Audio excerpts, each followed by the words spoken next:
How's it going, guys? It's Billy from TheTerribleFive here, and welcome to yet another tutorial on our second channel, TheTerribleFive2. So, as you can see, today's tutorial is on motion tracking.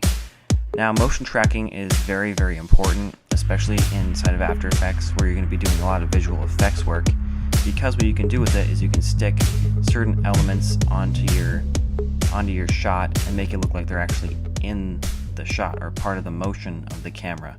Now, as you can see here, I have this smoke hit that I've kind of stuck there, and because of motion tracking, you can tell that it sticks right in that spot the entire time.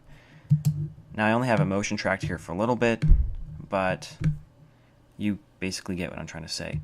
But you can look right here and you can see that there's tracking data from the motion tracking point.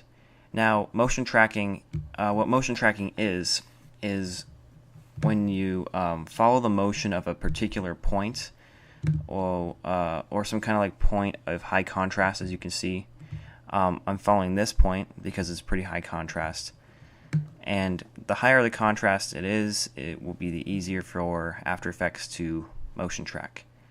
So, because I have some motion tracked footage, I can just go up here and type in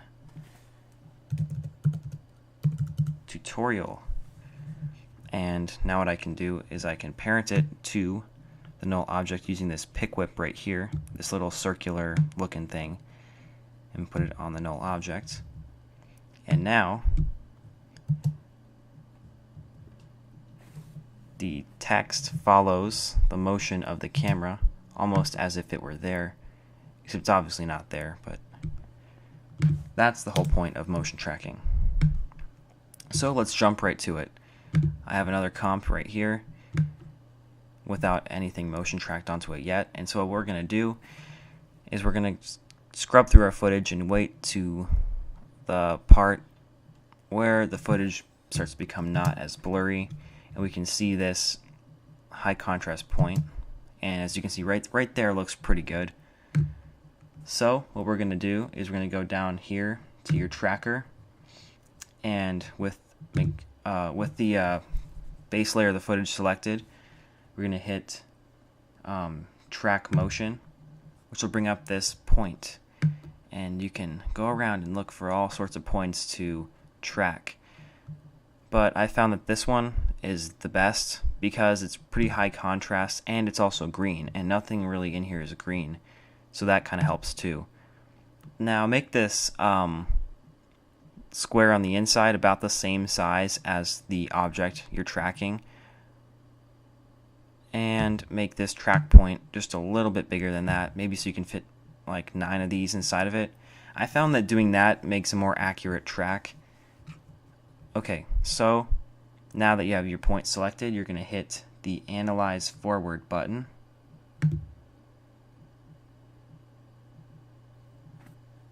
We can just fast forward through this really quick.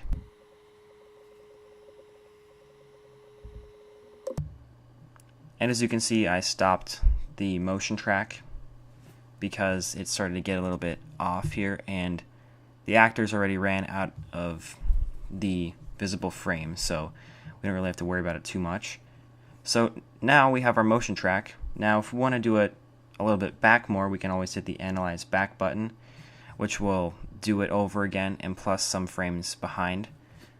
But this is actually really good. So now what we're going to do is go to Layer, New, Null Object, and then what we're going to do is hit Edit Target, and it shouldn't be Adjustment Layer, it should be Null 8. As you can see, this is labeled Null 8, so just hit that and hit OK. And finally we're going to hit Apply and X and Y and just hit OK. And there you go, you have a null object that tracks the motion of your shot, and now you can put anything into it and make it look super awesome. Like we can take this ricochet or this smoke element right here and set its blending mode to screen and just quickly drop it right in there.